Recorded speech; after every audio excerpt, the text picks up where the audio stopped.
pinapahalagahan nila yung ibang health problems sa topic na ito, sa heart attack na ito. Okay, so, meron po ba kayong makalawak ng alaman pagdating sa heart attack? Kasi ano po ito, pinaka-familiar po ito sa lahat. At ito po ang nag-rank number 1 na leading cause of death in the whole world. Okay? So, dapat pag sinabing leading cause of death in the whole world, dapat bigyan natin ng pansin. Ano po ba ang kailangan natin tutukan? Yung ibang parts ba ng body?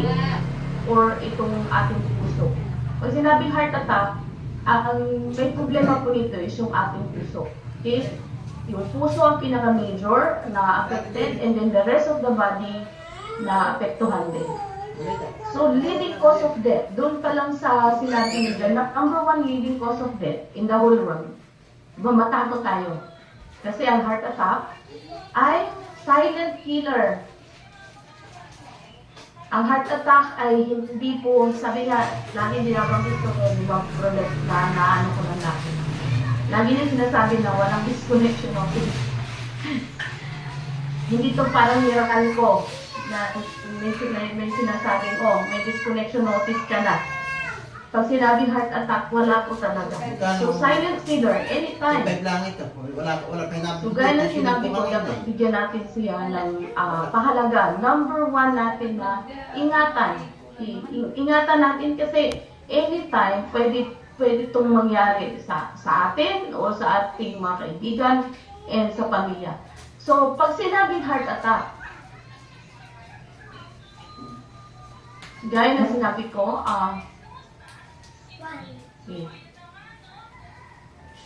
ang pinaka-affected pag heart attack ay ang ating puso. Particularly doon sa ugat, yung tinatawag na coronary artery. Okay. Yung puso, merong ugat na tinatawag na coronary artery. Okay. Pero of course, affected ang buong functions ng puso natin.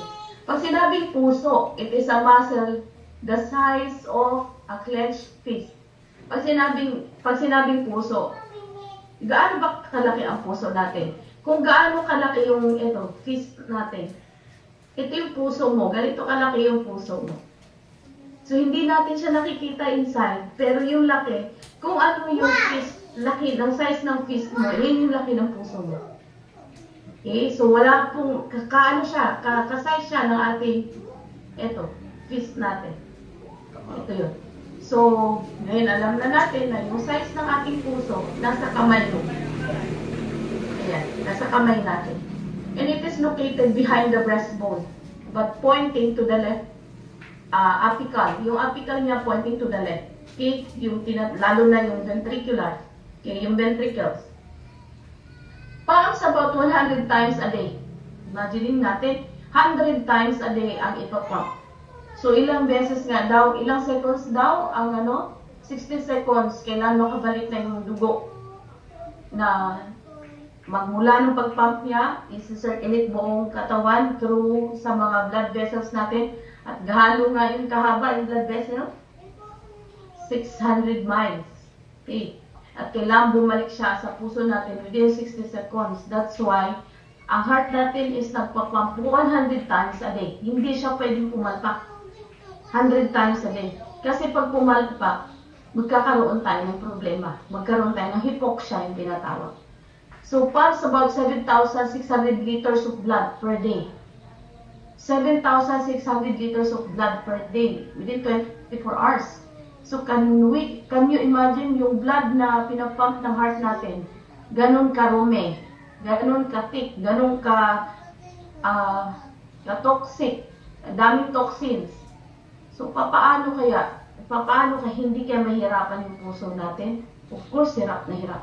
Kaya nga palagi natin sa presentations ng BWP, ayusin talaga natin yung dugo natin. Why? Affected number 1 yung ating puso. Okay. So, paano ba nangyayari ang heart attack? Ito yung sinasabi ko kanina, meron kasi yung ating puso na coronary artery na tinatawag. Merong right coronary artery, merong left coronary artery. Ito yung right, ito yung left coronary artery. So, Itong coronary arteries, siya po yung kadalasan nagkaroon ng problema na isa pong rason kung bakit nagkaroon ng heart attack. So dito sa kanan, yan po yung pinalaki na image ng ating coronary artery kung saan nandun nag-develop yung plaque na tinatawag. Paano nag-umpisa ang heart attack? Occurs when the coronary arteries that supply the heart muscle becomes blocked. Tandaan natin na ating heart ay muscle. Hindi po siya laman. Muscle po siya. Okay, pag sinabing muscle, pag pinagod mo ng pinagod, lumalaki ang muscles. Okay, kaya hindi po maganda yung pinagod natin ang pinapagod yung ating puso. Kasi yung iba, sige, jogging ng jogging. Yung mga nag-ano ng strenuous exercise, hindi po maganda. Kasi pag pinagod natin yung ating puso, yung muscles na yan ay lalaki. That's why nagkakaroon ng heart enlargement. Okay. Kapag may heart enlargement, mahirap po yan. Hindi na po yan bumabalik sa normal na size. Tulad ng mga nag-gym. Diba? Pinapagod nila ng pinagod yung buong katawan nila para lalo yung mga muscles dito sa shoulders. Pag pinalaki nila yan, pati pag pinalaki nila yan, magiging stiff. Okay? Lalaki siya ng lalaki, kaya kailangan lang paguri ng paguri. Di ba nagbubuhat sila ng mga mabibigat para lang lumaki. Tulad din ng puso natin, pag pinagod natin ang pinagod niya, lalaki din siya. Kaya ang problema, pag lumaki siya, ang cardiac volume, yung blood volume po, magkakaroon na, maapektuhan po. Aside from lumaki na, nagkaroon din mo pa, hindi ka pa aware na meron ka na palang blockage, so mahirapan po. Kapag may blockage na, yung mga coronary artery, ibig sabihin, hindi ka na pwedeng mag-exercise na ganung uri ng exercise. Hala, zumba dito, zumba doon, ng ilang oras. Okay. Pinagod mo ng pinagod yung puso mo na may bara. Anong susunod? Di atake. Okay. Partially blocked, it causes angina. Pag sinabing angina, yung chest pain, may kurot. Pag sinabing angina, pag may bara na daw, partially blocked, ang nararamdaman ay parang may kurot. Okay? Yung kurot na yan, dahilan yan sa, ano nga yun? Partially blocked. So, hindi pa total. Hindi pa total obstruction. O hindi pa siya buo na nabablock ng plaque. Kapag meron na, may bara na, may mga tumutusok-tusok. Ang tawag dyan ay angina. Okay, dalawa kasing uri, angina saka MI. Pag sinabing angina, partially blocked. Ang mararamdaman natin yan ay may tumutusok and then nagraradiate sa jaw, yung pain, nagraradiate sa jaw, nagraradiate sa shoulder, buong shoulders, sa chest, tapos sa jaw, and then the shoulders, especially left arm. Yan ay partially blocked. Ibig sabihin, meron ng bara. Marami kasi sinasabi na naririnig ako. Hindi na yan. Sasabihin nila, ay, may nararamdaman ako parang tumutuloy. Hindi, kasi pagod lang ako eh. O ngayon na alam mo na, kapag may mga chest pain, mabigat ang dibdib, nagraradiate sa jaw, sa left, and then the left shoulders nagraradiate, ibig sabihin may angina na. And then, ang kaibahan ng angina can be relieved, yung pain, yung chest pain, can be relieved within 15 to 20 minutes. Okay? I-rest mo lang siya, mawawala. Pero, yung isa, okay, pag sinabing MI, ito naman tayo, tapos na tayo sa angina. Pag angina, partially blocked, meron na. Ang pain, nagraradiate sa jaw, sa shoulders, and may chest pain. Yun yung angina. At, mawawala ang pain within 15 to 20 minutes. Kailangan i-rest mo lang siya. Okay. Pag sinabing fully blocked, ayan, ang tawag niya ay MI. Yan ang cause of death ni Jacqueline Jose. Okay. Yan ang cause of death. Pag sinabing MI, fully blocked, it causes a myocardial infarction or a heart attack. Okay. Paano natin malalaman kapag MI? Ang MI, chest pain, okay, mabigat, na parang hindi ka minsan makakalunok, mabigat dito, chest pain, nagraradiate sa jaw, nagraradiate sa left arm, at pati likod. Okay, sa left part ha, left. Kasi kapag MI, so ang angina walang likod. Walang pain sa likod, pain sa back. Pero ang MI may pain sa back. Okay, delikado 'yun ha. Kapag MI, myocardial infarction, fully block. Ibig sabihin ganito ang itsura sa kanang image. Yan ang tinatawag na MI, fully block. Ibig sabihin, sobrang liit na nang dinadaluyan ng dugo. Okay. Sobrang nagkumipot dahil fully block na yung coronary artery. Okay. So, ang nangyayari, hindi na po sufficient yung supply ng blood going to the other parts of the heart. So, kapag ganyan, as a result, tingnan nyo dito, may fully block. Okay. At yung MI pala, yung pain, I cannot be relieved within 15 to 20 seconds. Hindi siya nare-relieve, ha? Kaya kailangan mo na to na immediate. Okay? Immediate medicine, emergency medicine. Kasi delikado ka na. Pag nararamdaman mo na yan, masyado nang mabigat ang dibdib, sumasakit na ang jaw, pati shoulder, pati sa back, huwag mong baliwanain. Cannot be relieved by rest. Okay? Ang angina lang ang nare-relieve within 15 to 20 minutes. Pero ito hindi. Patuloy na masakit. Okay? Dinadala mo siya araw-araw, masakit. Hindi siya basta-basta nawawala. And be careful.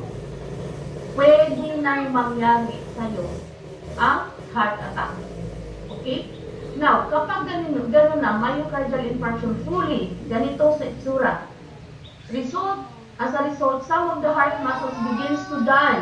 Ayan, namamatay. Without early medical treatment, this damage can be permanent. Okay, fully blocked, gaya ng sinabi ko, masyado nang napipit, kumipot na yung daluyan ng dugo. Ang mangyayari, mamamatay itong muscles na to. At kapag namatay yung muscles na to, sasabihin mo, may pain talaga, ang sakit. Ang tawag dyan sa diagnosis is ischemic attack. Ischemia. It means namatay, nagkaroon ng dead heart muscle. Ang tawag yun ay ischemia. Ang diagnosis, what is the cause of death? Ischemic heart attack. Ibig sabihin, hindi na po nasusuplayan ng dugo yung part na to because of the total blockage. Okay? So, nakakatakot po ito. Kapag narinig natin ito, unahin natin ito i-address. Dahil ito yung leading cause of death. Saka na yung ibang part. Kasi pag bumigay na ang puso natin, wala na. Goodbye. Yung ibang part na kapag hindi pa. Pero pag puso na, unahin mo siya. Minsan natatawa ako. May pumuntang friend dito sa akin. Sabi niya, ma'am, mas dapat unahin natin ang sakit sa mata kaysa puso. Kasi ngayon talagang inuuna lahat ang mga problema ng sakit sa mata. Wala mang problema eh. Lahat naman yun kailangan natin i-address. Pero we have to know na ano ba yung leading cause of death in the whole world, not only in the Philippines. Ang puso. So kapag hindi mo i-rescue ang puso, i-rescue mo muna yung mata. Sabi niya sa akin, hindi kasi talagang maraming sakit sa mata. Aba, lalo naman ang puso. Sabi ko sa kanya, ma'am, paano mo mapatunayan na yung sakit sa mata, pinaka-kailangan natin i-address? Alam niyo ba, pag pumunta ka sa ospital, wala kang makita na mga room doon na lahat nakakonfine ay puro may sakit sa mata. Because eye problem is outpatient. At ang kanilang management as of today, the latest, only 15 minutes, eyesight will go back to 20/20 vision.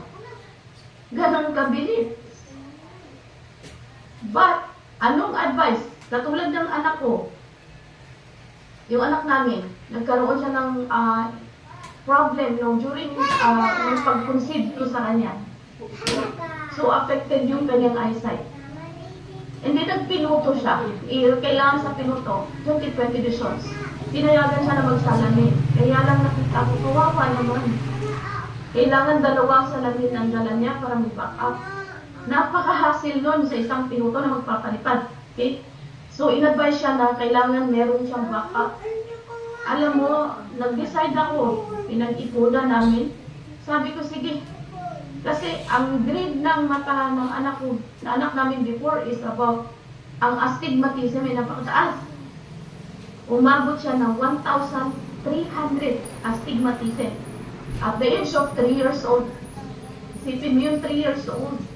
Kaya pala dati sa school, halos nililiit na yung mata. Manunood siya ng TV, pinaliliit na yung mata. Yung pala, hirap na siya.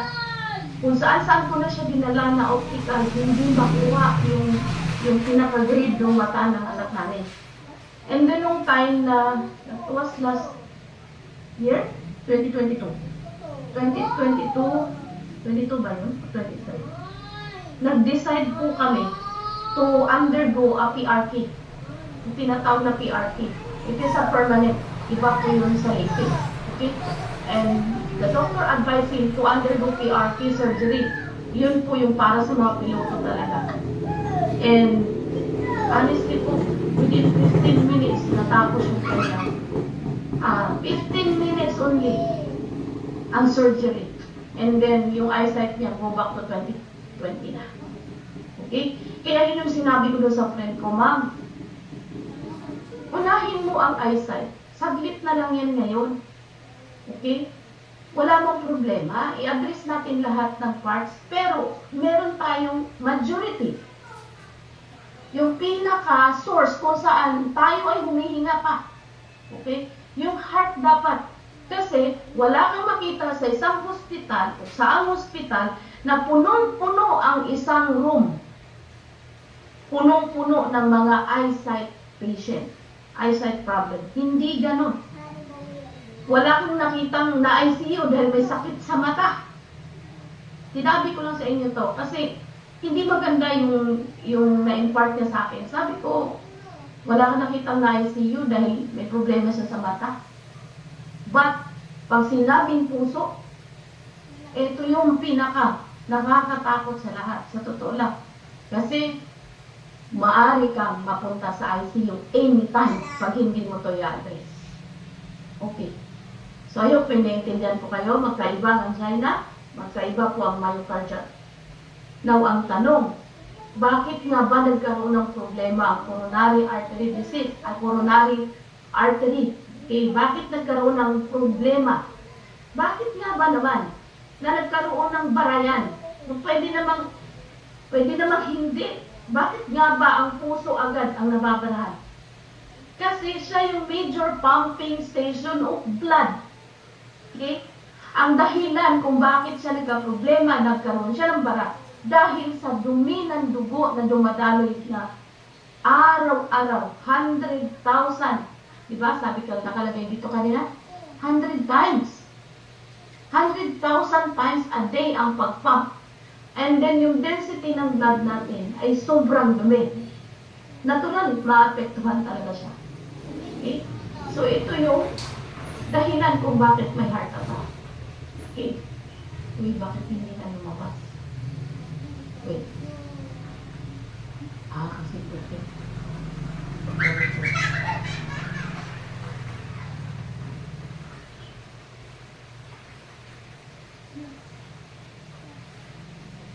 Hindi talaga siya makita. Yun.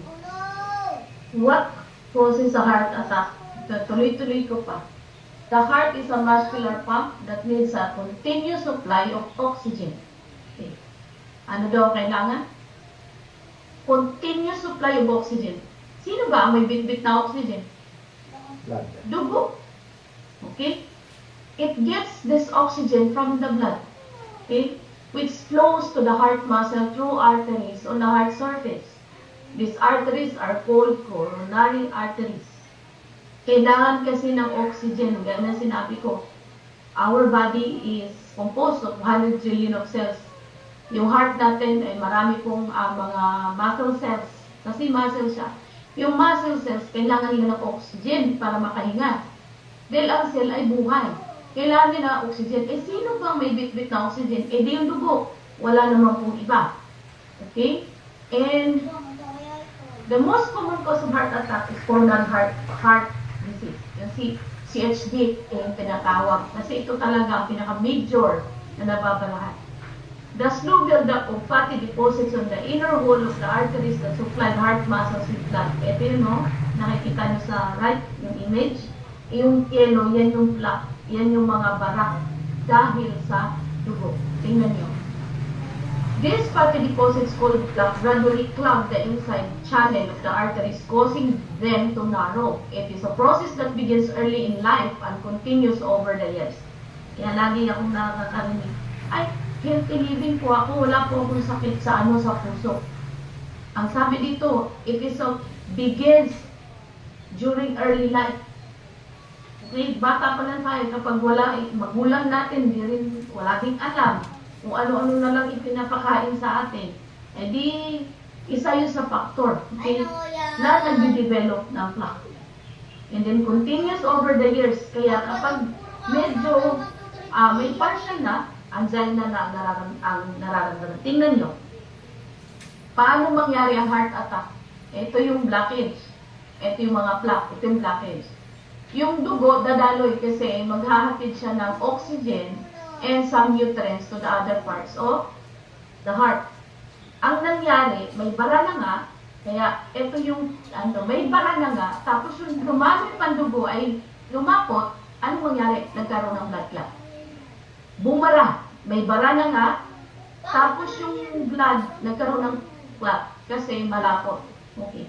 Yan yung rason kung bakit pupunta kayo sa hospital, bibigyan kayo agad ng mga aspirin. Okay. Bibigyan kayo ng anticoagulant. Bakit? Sasabihin, basta binigyan ako ng doktor, hindi ka bibigyan ng anticoagulant kung wala kang bara sa artery. Bakit? Bakit ka bibigyan ng anticoagulant kung walang bara yan? Eh, tuloy-tuloy pa rin ang pagdalo ng dugo. Kaya ka binigyan ng anticoagulant, hindi lalapot ang dugo kasi pag nag-thinner, hindi malapot ang dugo mo, kahit pa paano, may bara, pero nakakadaloy pa rin kasi hindi nagkaroon ng blood clot. Hindi siya sumabit dito sa bara. That's why, binibigyan kayo ng mga aspirin, binibigyan ng mga anticoagulants. Kapag binigyan ka na yan, alam mo na. Okay? Kasi may bara ka na. Para hindi lang lumapot ang dugo mo, makakadaloy pa rin siya. So, yan yung dahilan kung bakit kayo binibigyan ng mga aspirin. Okay. Or other forms of anticoagulant. So, kapag ganyan, lumapot ang dugo mo, at may bara ka, lack of blood flow. Tingnan mo, hindi na makakadaloy yung dugo. That's why, attack. Okay. Kasi, wala na source of oxygen. Nagkaroon ka na ng hypoxia. So, ito yung heart attack. Okay? Kaya, may bara ka na, kailangan mo talagang, wala kang inom na red wine, kailangan mo talagang uminom ng anticoagulant. Kasi, candidate ka na for heart attack. Why? Bakit sinabi ko red wine? Red wine is a strong blood thinner. At nasa clinical study siya. Hindi siya bad. Kaya tingnan mo, ang dami kong mga may heart problem, nakakagulat. Like yung Manu, wala yan si Mama Malu Miera. Her mother is 93 years old. Sa Subo doctors ko yun na-confine. And the family knows that ang mother nila ay with atherosclerotic plaque, yung heart. Nagulat sila kasi tuloy-tuloy ko yun uminom. Grabe yung things niya sa mother. Tuloy-tuloy ang pag-inom. Sabi ng doktor, grabe nakaka-shock naman yung heart ng mother nyo. Wala man lang pagkarapat. Nagulat ko sila magkakapatid kasi alam nilang may bara yung mami nila. Continuously taking the red wine, isipin nyo ha, natanggal yung bara. Kaya umabot siya ng 93 o 94. Dito. Sobrang at wala ibang tissue. Kukunin sa sodium lang. nagkaroon ng issue. Yung sudyong talagang bumagsak. Okay? At of course, blessed na yung edad na yung about 93 o 94, parang gano'n na yung edad ng mami niya. So, doon po sila Ate Malu, talagang ano sila na talagang totoong red fine. Kasi yung mother nila nag-undergo na po yun ng angiogram. Okay? Na nakita talaga. And then, nung na-hospital nga po, nagulat sila na, sabi nung doktor, grabe ang ganda ng function ng heart ng mami nyo. At napakanilig. So, nashock sila. So, yun po yung trabaho ng ating red fine. May baraka na, ang kagandahan, inuunti-unti niyang tinanggal. Ninunusaw niya ito. At ang kaganda, yung dugo mo, hindi lumalapot.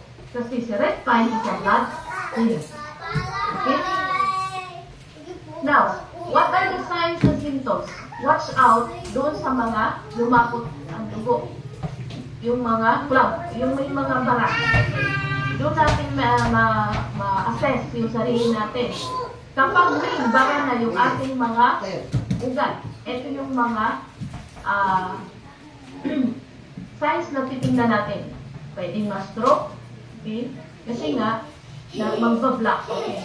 Pwedeng palaging nahihilo, okay? Palaging nahihilo, so, and then lagi kang pagod, palaging nahihilo, yan. Kasi reduced oxygen from the poor blood flow can result in dizziness and extreme fatigue, especially in women. Pag palagi ka nahihilo, hindi po maganda yan. So ngayon, alam mo na may mga clogged arteries ka na, may mga bara-bara na. Okay. Shortness of breath. Minsan, nahihirapan huminga. Reduced blood flow can lead to shortness of breath. Tingnan nyo po kung gaano ka-importante ang dugo na pinag-uusapan natin ngayon. Chest pain, ayan. Or angina results from reduced blood flow to the heart. Angina can be felt as pressure, numbness, tightness, squeezing, and burning. So alam niyo na yun kanina, yung angina at saka MI. Lower back pain. Oh. When blood flow to the lower back is reduced, the disc between the vertebrae become fragile, which can result in painful pinched nerves. Kaya yung palaging masakit ang likod, so alam na natin yan, na meron tayong mga clogged arteries. Nalilesen kasi yung supply ng oxygen due to the density of blood na dumadaloy. That's why may pain. Kapag may pain, tanda natin ha, ibig sabihin, hindi yan nasusuplayan ng tamang oxygen na bit-bit ng ating dugo. Okay. Erectile dysfunctions. So kapag clogged arteries, nagkakaroon po na erectile dysfunctions. Natural, kasi yung organs ng lalaki ay punong-puno ng mga punong-puno po yan ng mga ugat. So kapag malapot ang dugo, kapag marumi ang dugo, magkakaroon talaga ng erectile dysfunctions. So kapag hindi maayos ang dugo mo, may erectile dysfunctions. Tandaan niyo po yan ha, baka sabihin lang, ay naku, meron pang meron daw pang aphrodisiac. Yan. Nagtitake sila na aphrodisiac. Nothing wrong with aphrodisiac. Kaya lang, be careful. Baka may baraka sa puso. At pakinig ka. Hindi mo basta-basta mag-take ng ganyan. Kailangan consult your doctor. Kasi kailangan alamin muna yung condition ng heart mo. Kung meron ka namang mga baraka. Kasi delikado po ang aphrodisiac. Okay? Kasi pwede kang atakin. Ano pa? Painful, numb, or cold hands and feet. Yan. Laging masakit, palaging numb, nagkaroon ng numbness. Ayan, yung tawag na naman. Yung namamanhid. Yan, namamanhid. Tapos laging malamig ang kamay at yung mga feet. Plaque in the arteries leading to the arms and legs can result in painful, numb, and cold extremities. So ngayon, alam nyo na, kapag hindi maayos ang blood flow dahil sa bara, sa ugat, kaya yan ang mga warning signs. Kapag nararamdaman natin yan, alam na natin na yung density ng blood mo ay hindi malinis at meron ng mga bara ang ating mga ugat. Okay. So, Ito yung tinatawag na gradual narrowing of coronary artery through the progression of atherosclerosis. Sino nga ba ang may dala ng atherosclerosis? Yung cause ng bara, natural ang dugo. Ito yung normal na artery, walang bara, okay? Partially occluded, ibig sabihin, dito mararamdaman yung angina, may pain, pero can be relieved. Ito yung tinatawag na MI, myocardial infarction. That's why be careful sa mga diagnosis nyo, pag nakita ang myocardial infarction, kailangan rest. Okay, rest. And then, kailangan mo mag-take talaga ng blood thinners. Why? Pwede anytime. Okay, pwede na. Because 95% occluded. Halos kunti na lang po yung madadaluyan ng dugo. Okay, so ganun po ang kondisyon ng heart natin. Ganito ang kondisyon ng coronary artery. Number 1 po yan ang leading cause of heart attack. Yung coronary artery disease. Kung saan, yung major coronary artery, 95% occluded. Kaya ingatan natin, paano ba natin maiwakasan ito na hindi magkaroon ng bara-bara? Ayusin mo yung dugo mo. Kasi ang dugo ang nagdala ng bara. Hindi kung ano-ano. Dugo po talaga. So what are the warning signs? Chest pain, heaviness, tightness, pain, burning, pressure, or squeezing behind the breastbone or in the arms, neck, and jaw. Sometimes there is no pain. Okay? Kaya yung iba nagugulat ng gas. Meron kasi tayong tinatawag na symptomatic and asymptomatic. Yung iba ang labang, ay wala akong nararamdaman. Ay wala. Walang pain, wala.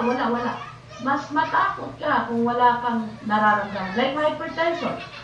Hypertension, there is also asymptomatic at merong symptomatic. Pag sinabi asymptomatic, absence of signs and symptoms. Sobrang taas na pala ng BP mo, hindi ka nahilo, hindi ka nagkaroon ng shortness of breath. That is very dangerous. Why? Pwede ka na bumagsak anytime.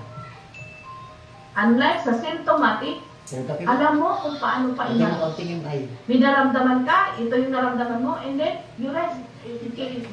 Take the medicine, emergency medicine. Huwag kang magyabang na, ay wala naman akong naramdaman. Remember ha, asymptomatic and symptomatic. Symptomatic, magpasalamat ka, hilo-hilo ka, naku salamat meron na akong imamanage. Unlike sa no pain, yabang-yabang yung iba. Wala ako niyan. Okay, sige. Bigla ka na lang mabulang ka. Okay? So, it's the same. The hypertension and the heart attack. That's why wala po silang kaya tinatawag na healer. Tridor. Kasi, merong symptomatic and asymptomatic. Nakakatakot ang asymptomatic. So, other warning signs of heart attack. Ano pa sa mga lalaki at sa kababae, magkaiba? Discomfort and tingling in arms, back, neck, shoulder, and jaw. Ayan. Tingling. Okay. Tingling. Yung mga parang tumutusok-tusok. Yan. Most common in men, yung chest pain. Mabigat. And also the shortness of breath. Sa mga babae naman, palaging nahihinto. At palaging sinasabi may heartburn. Hindi lang mo yan. Hindi mo yan simple na heartburn, ha? So, it is a warning sign of heart attack. Minsan, iinom ka parang hindi bumababa na. Parang naninikip. Hindi po yan simple warning signs. It's a signs of heart attack. Additional symptoms, most common in men and women, cold sweat. Palaging pinagpawisan na sobrang lamig. Pag sobrang lamig ang mapawis, ibig sabihin, no enough blood supply. Okay? Hindi nakadali ng maayos yung dugo. That's why lumalamig yung pawis. Ibig sabihin, nagkaroon ka ng hypoxia. Ibig sabihin, not enough oxygen ang dumadaloy na bitbit ng dugo mo sa buong katawan. That's why meron kang nagpapawis ka na sobrang lamig. Okay? And then, unusual tiredness. Gugulat ka ba palagi ang pagod na pagod? And nausea and vomit. Palagi kang parang nasusuka. Yan. Saka nahihilo. Okay? So, ito yung mga warning signs na hindi dapat baliwalain. Lalo na kapag may ramdam ka na ng chest pain, So, unang warning signs na titingnan mo ay yung mga chest pain, warning signs ng angina, and warning signs ng myocardial infarction. Delikado ang MI ha, yung palagi ng masakit ang likod. Okay? Yung jaw, yung tightness dito sa dibdib, yan. So, hindi po natin dapat baliwalain ito. Okay? Consequences. Lack of oxygen due to ischemia, lack of blood supply. Kaya po sinabi ischemia, namamatay yung part because lack supply of blood. Walang oxygen. Narrowing of coronary arteries, ito po yun, yung mga consequences, mga kadahilanan. Heart response with angina, okay, kapag may tibok, may sakit. Finally, heart attack, myocardial infarction. So, ngayon alam nyo na, kapag may diagnosis na MI, be careful. Pwede ka nang ma-heart attack. And then, possible permanent damage. Okay. Ito yung ischemia. Yan. Ibara dito, kaya ang laki ng damage. Kasi wala nang supply ng blood. That's why, namamatay. At painful po ito. Okay? Painful. Okay. 20% coronary artery disease events present as SCD. Okay. 50% death, sudden coronary death incapacity. 50% deaths from coronary artery disease are sudden. Biglaan. Kaya sabi ko, sometimes asymptomatic. Kaya walang disconnection notice. Okay? Delikado. Kaya ito yung unahin natin. Kasi pag binabaliwala mo to, may mga warning signs ka na, binabaliwala mo, candidate ka nito. Now, pag may mga ganitong nangyayari, okay, ngayon na, alam mo na ito. Kailangan natin, halimbawa, yung malala, may kakilala kayo na may nagkaroon ng sudden heart attack. So, ang layo ng hospital. Ngayon, kailangan natin ng pinatawag na CPR, cardiopulmonary resuscitations. Okay, dapat alam natin to kasi this is good during emergency. Yung tinatawag na basic life support. Help during a cardiac arrest, hindi yung titingnan mo lang yung pasyente. Okay, after dito, dapat practice nyo ito. Kailangan natin gawin para to save. Okay, give breaths and pump the heart done by ordinary people. Anyone can do. Basta tama yung paggawa. Kasi may tama pong proseso ito. Anong reason ito? We need to save lives. Kasi sudden po ito na nangyayari. Big trigger. Okay? So, ngayon, kailangan alamin natin. Anyone can do, hindi lang doktor, hindi lang nurse, hindi po yung may mga training lang. Of course, meron silang pero anyone, pwede tayong mag-save ng buhay sa ganitong paraan. Pag may nakita na kayo na talagang hirap na, okay? At nakalimutan ko palang dito. Pwedeng i-insert ko kung ano yung mga signs of heart attack. I-insert ko na lang. Okay, wait lang ha. Para alam nyo yung mga signs na natake na yung pasyente ha. Wait.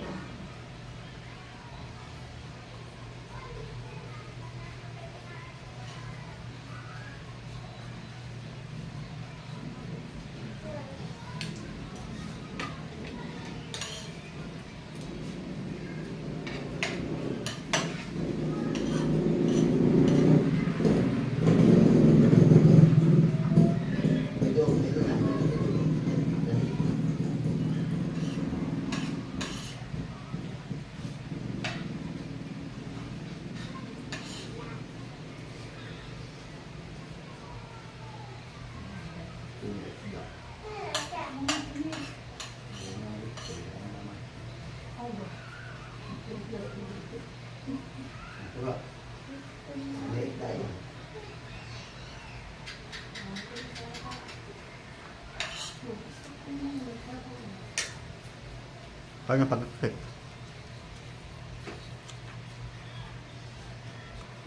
Titingnan natin kapag ang pasyente ay nasa heart attack.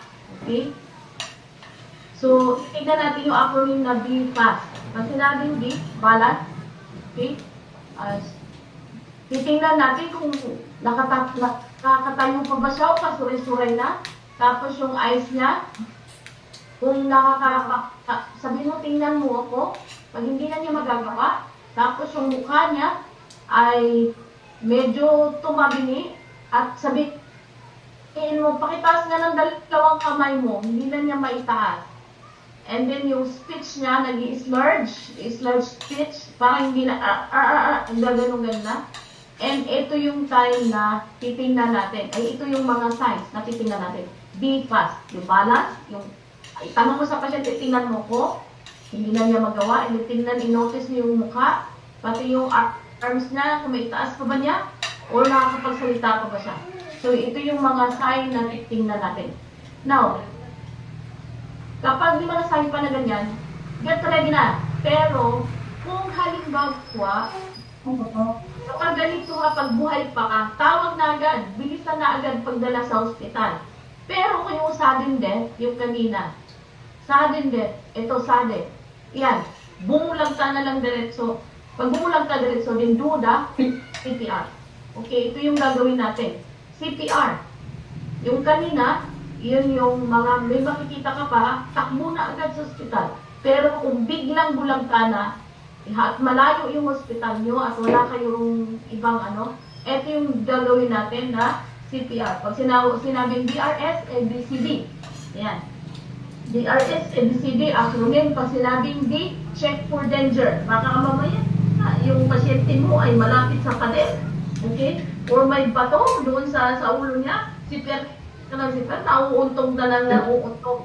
Or baka malalaglag din pasyente, you have to check for danger. I-check mo muna. Kaya dapat ang mga health practitioners, mga health personnel, hindi yan dapat narataranta. Kasi kapag alam mo gagawin mo, hindi ka matataranta. Now, kapag alam nyo na ito, dapat focus kung paano i-save yung buhay ng isang pasyente na bumulag ka. Okay, bigla na lang, kasunod ko lang yung kanina, biglang bumulag ka. Okay, check for danger. Kung baka CPR ka na, CPR nalalaglag na pala yung pasyente doon sa bangin, hindi pwede. And then number 2, check for response. Okay, anuhin mo siya, sir, ma'am. Pag hindi na talaga sumasagot, and then send for help. Tawag agad. Habang naghihintay ka ng tawag, okay, to rescue, check the airway, yung ABC. ABC, ito yung lahat na tinitingnan ng mga medical personnel. Always prioritize the ABC. Sa lahat ng pasyente, ang unang-unahin ay airway. Kung nakakahinga pa ba ng maayos ang pasyente, may hilinga pa ba? Check airway. Saka mo unahin, sunod mo yung pulse rate. Okay, unahin mo muna yung breathing.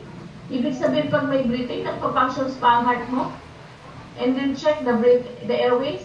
Tingnan mo kung yung ilong niya, i-check mo kung meron bang mga obstruction. Okay? Kasi minsan may mga mucus obstruction. I-check mo muna. And then check the breathing. Yung breathing, yung up and down. Tingnan, paano i-check ang breathing ng isang pasyente? Sa tiyan mo titingnan, hindi sa ilong. Dapat titingnan mo yung rise and fall ng chest at sa stomach. Yung chest, rise and fall. And then do the CPR. Kung meron pa siyang hininga, na hirap na, at least may hininga pa, may rise and fall ng chest ng pasyente, then that's the time do the CPR. How to do? Ito yun. Kung ano yung fist, yung dominant hand. Non-dominant over dominant hand. Pag left-handed ka, nasa taas yung left. Pero kapag right-handed ka, nasa taas yung right. Ganito ang interlock. Okay, ganito ang kamay. Yung interlock. Okay? And then hindi yung itong mga fingers ang gamitin nyo. You bend, ito yung gamitin. Ito. Hindi yung mga fingers. Kasi kung ganyan, hindi natin magawa. Masusiyan ganyan. Hindi na ganun. Mali po yun. You interlock the fingers. Non-dominant over dominant hand, and then twist it, ganito rin, at ito yung gagamitin pag-push. Saan? Dito sa left, in between the right and left intercostal space of a patient. Okay? So, doon mo ilalagay. Okay, ito. Enter lock. 1:30. Habang naghihintay ka ng ambulance or help, gawin mo yung kaya mong gawin after mo matutunan ito.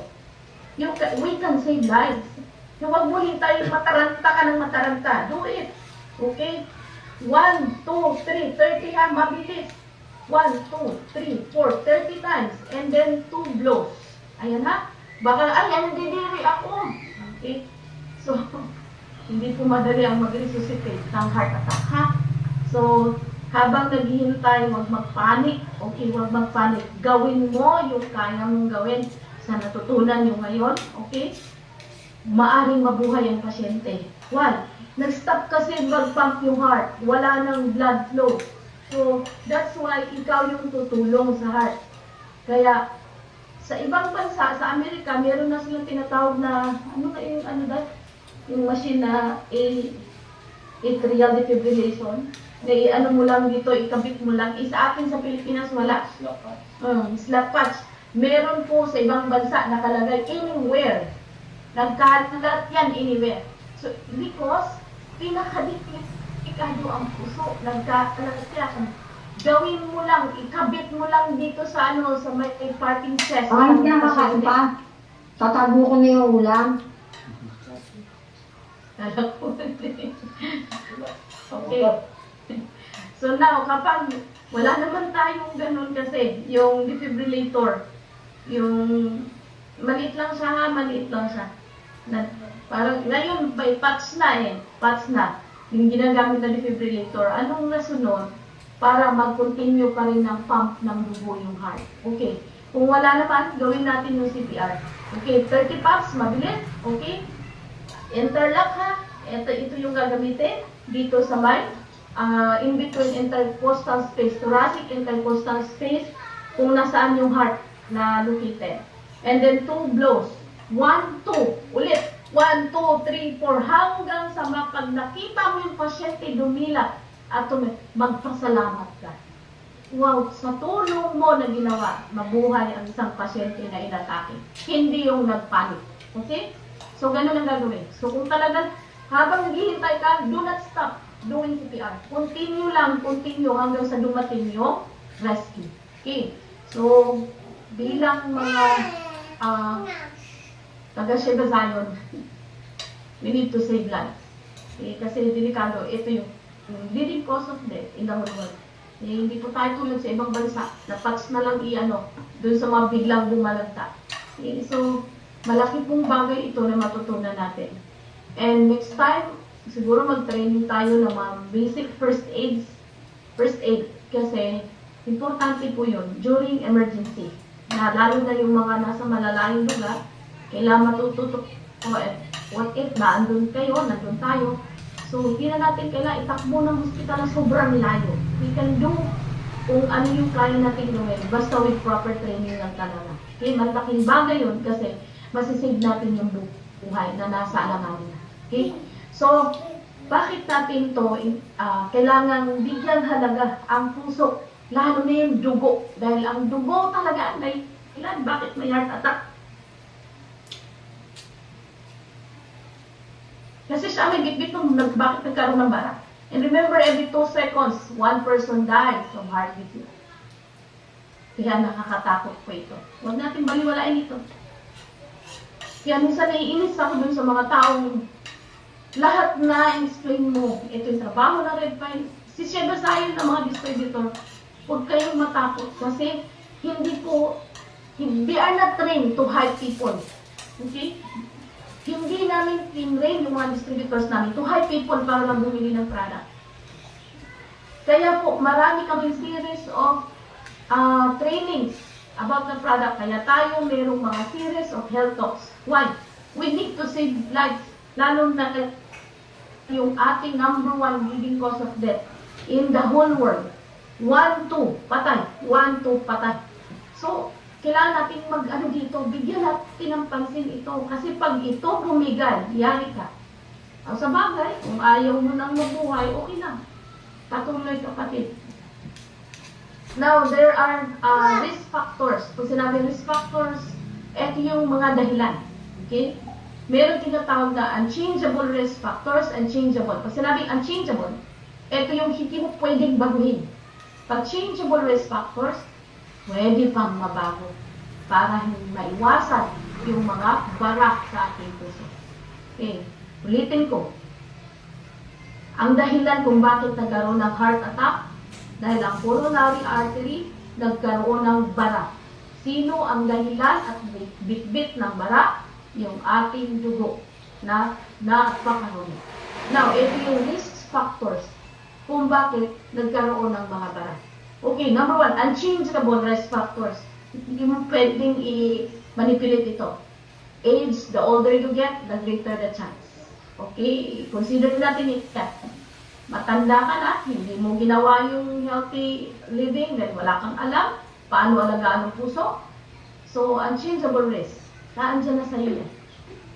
Sex, males have a greater rate even after women pass menopause. Mas greater rate of heart attack ang mga men. Okay?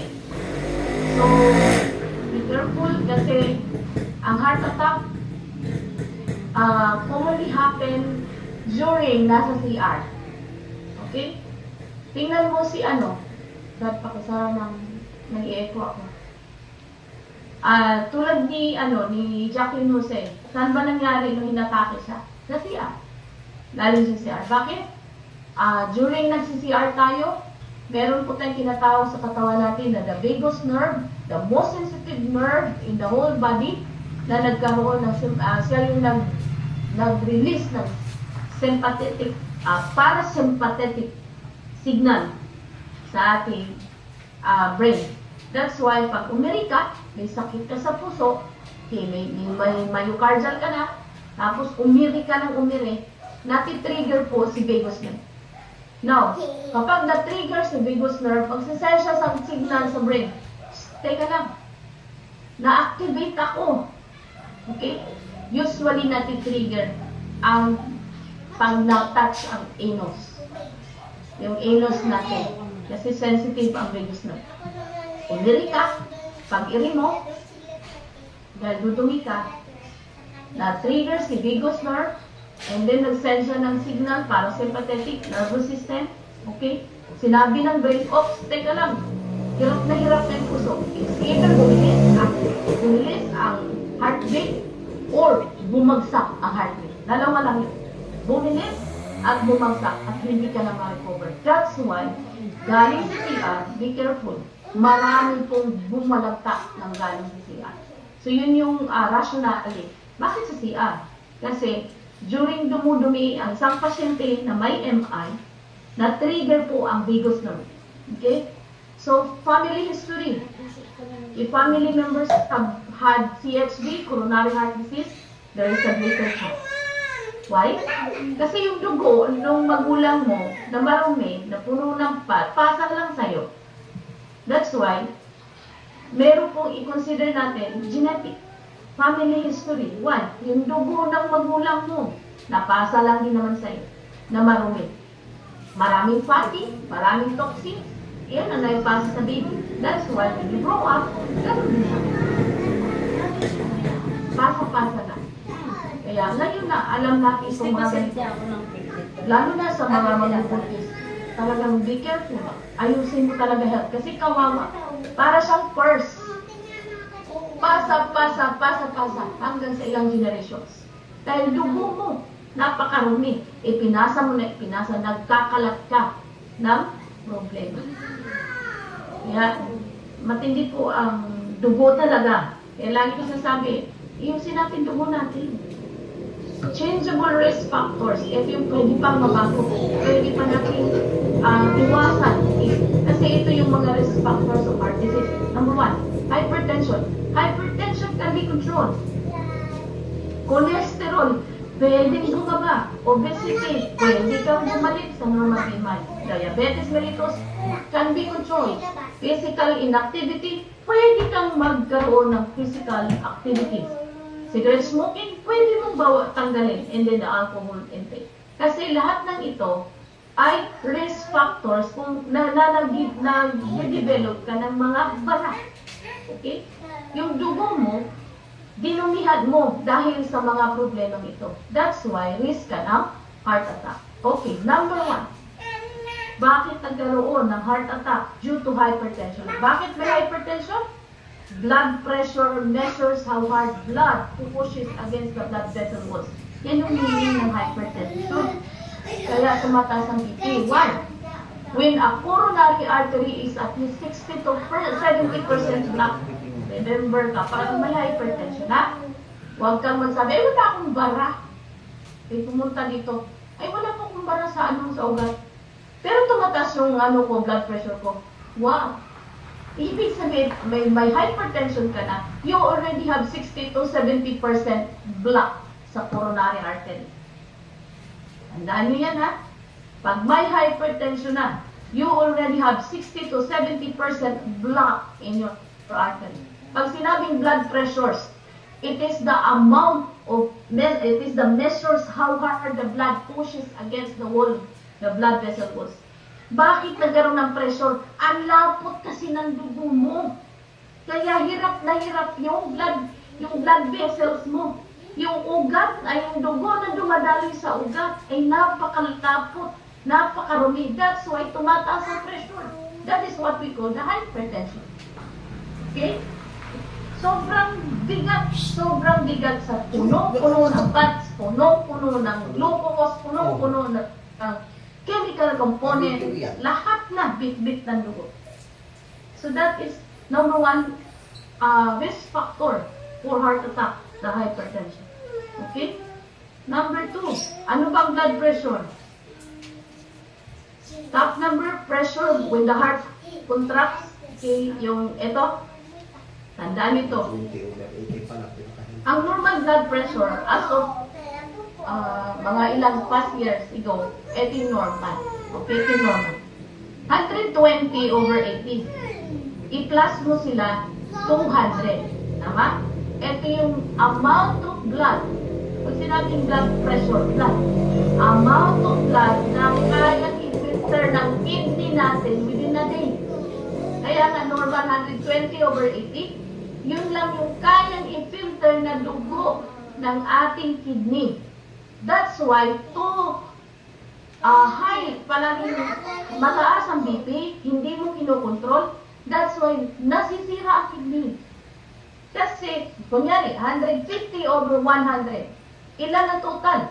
250. Hindi kaya. 200 lang ang kaya ng kidney natin. I-filter 200 liters of blood. You can research the amount of blood na kaya i-filter ng kidney is only 200 liters a day. That's why 120/80 ang normal BP. Yan yung before. Kung palaging mataas ang BP, uncontrolled BP, 260/120, talaga namang bibigay ang kidney mo. Hindi na niya kaya. Ang kaya niya 200 lang. Oops, 200 lang kaya ko. That's why napipressure na, sobrang napipressure. Ang result, nagkaroon ka ng kidney failure. Yun ang tawag na kidney failure. CKD, chronic kidney failure. 1, uncontrolled BP. Bakit tumaas ang BP? Dahil sa density ng blood na napakarumi. Lalo nating yung ating dugo. Lalo nating pahalagaan yung ating dugo. Kasi pag ang dugo talagang hindi maayos, lahat sisirain ng organs. Okay? So ito yung systolic sa taas. Pag sinabi systolic, nagpo-contract yung heart. Pag nag-release, yan yung diastolic. Kasi 120/80. Yan yung dati na normal. But now, ito na yung normal. Bago na. Why? Ang normal BP as to the present, last year ko pa ito nalaman. Okay. Ang pinaka-normal BP is 90/119. 90 to 119.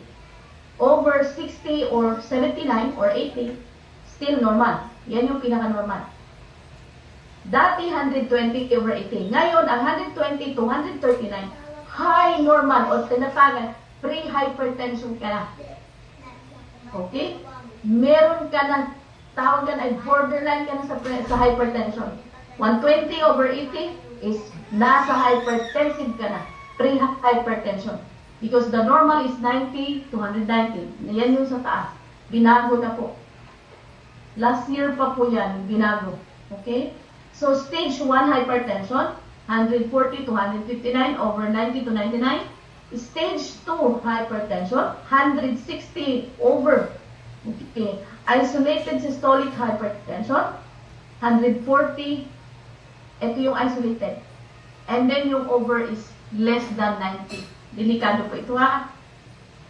The difference between the tinatawag na cardiac output, ang kailangan is 30 to 40. 120 over 80. 80 at 120 minus 80 is 40. It means normal pa ang heart mo para mag-pump ng blood. Pero more than 40. Kunyari, 160 minus 90. Ilan? 70. Okay? Delikado yun. You are prone to heart attack na. Or kung bumagsak naman sa below 30, 20 na lang. Palagay natin, 120 over 100. 140 over 120. Sobrang, yung cardiac output sobrang hindi na 30 to 40. 30 to 40 lang ang normal. Difference between systolic and diastolic. Ang normal is 30 to 40. Okay. 130 over 120. So 10 na lang. Delikado yun. You are prone to heart attack. Okay? So, yun yung i-consider natin sa mga BP. Huwag kang, yung BP ko ganito. Mababa yung over. Naku, delikado. Kailangan ang difference nila 30 and 40. Yan yung normal. Yan yung tinatawag na cardiac output. Kailangan 30 to 40. More than 40 above, delikado ka na sa heart attack. Pag less than 30, delikado ka pa rin sa heart attack. Kaysa sa BP pa lang, malalaman na yung condition ng heart mo. Okay? So, ito yung pinaka-normal. Pwede nyo po ito screenshot, ha?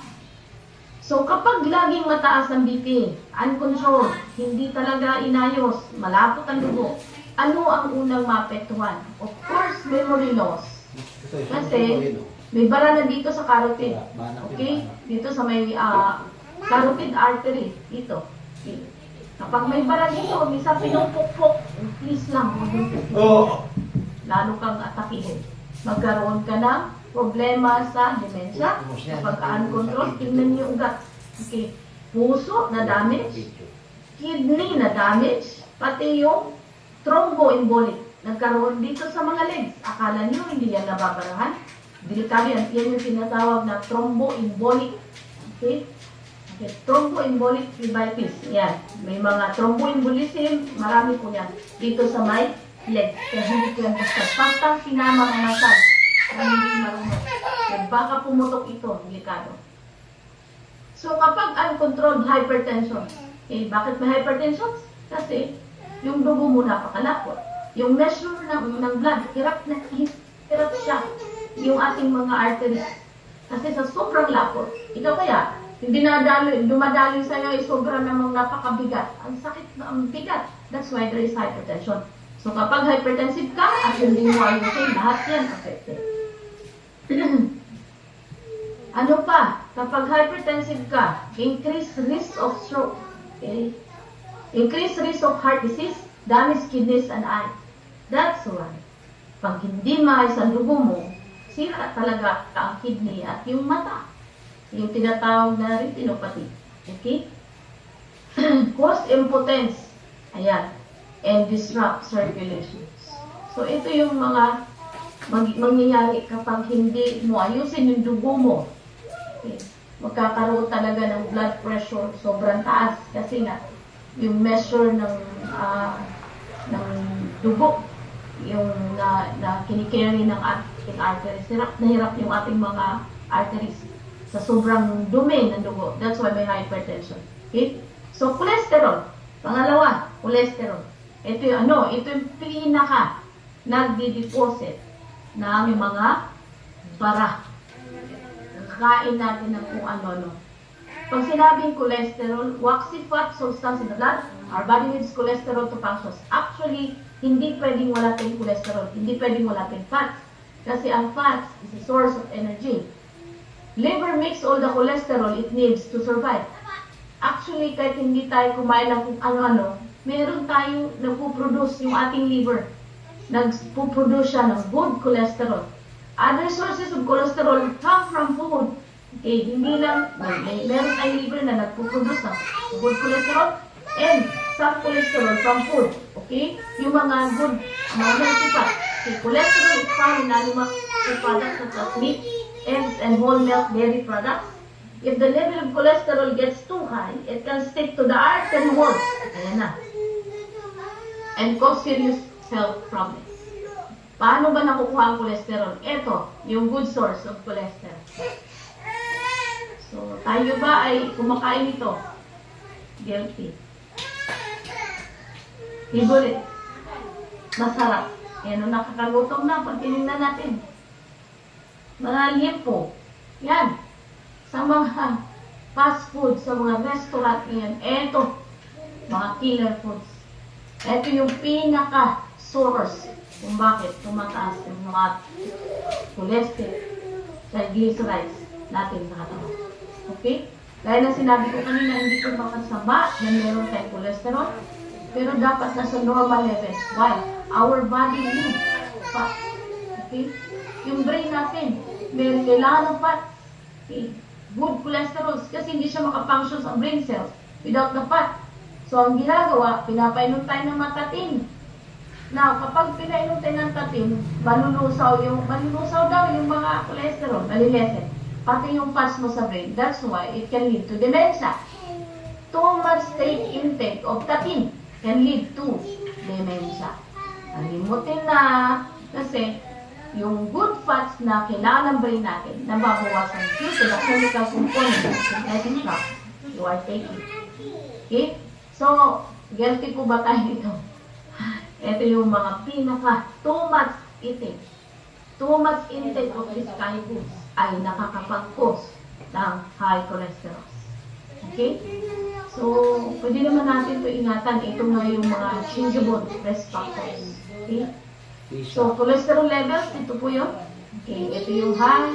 Para saan ba ang, ngayon, tanungin ko kayo, ano ba ang good cholesterol? Yan, HDL. Madaling tandaan ang bad cholesterol. Meron kasing HDL and LDL. Okay. Kailangan natin ng good cholesterol. Why? Yung mga cholesterol na yan po ay isa sa magpa-fight ng cancer cells. Okay? So, hindi pwedeng wala tayong cholesterol sa katawan. Pero we have to make sure nasa level lang, normal level. Ang HDL ay siya po yung tumutulong para walisin ang mga LDL. Yan yung trabaho ng good cholesterol. Okay. Pag it helps carry some of the bad cholesterol out of the body, si HDL, pag alam niya, oh, sumubra na. Ito lang, sumubra na yung LDL, yung mga bad. LDL, lechon de leche. O kaya, kasi maraming nalilito, ano ang good, ano ang bad cholesterol.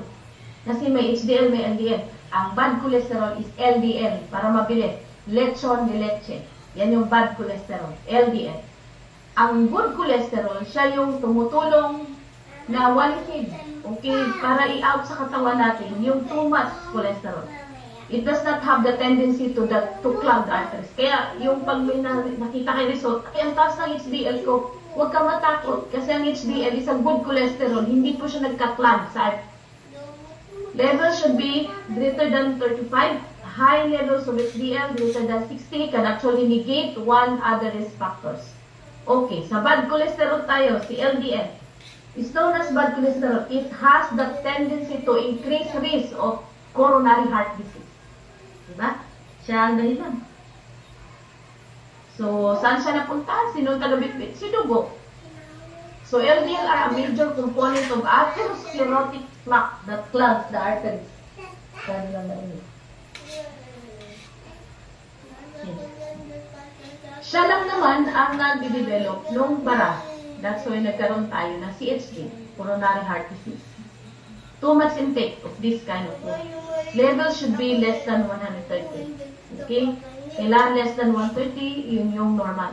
Eh, yung iba, maabot 300, 400, 500. Eh, huwag ka na magtaka. Pag taas ang LDL mo, ay alam mo na, marami ka ng bara, magde-develop na bara. LDL, again, are major component of atherosclerotic plaque that clogs the arteries. Pag sinabing atherosclerotic, it is bara. Okay? Clogs the arteries. Siya po yung rason. Now, most important, high cholesterol does not have any symptoms. If neglected, it can produce serious problems. Kala natin, wala symptoms sa high cholesterol, ha? Pero kapag hindi mo siya na-manage, hindi mo inayos ang dugo mo, kasi si dugo ang nagbibitbit ng mga yun.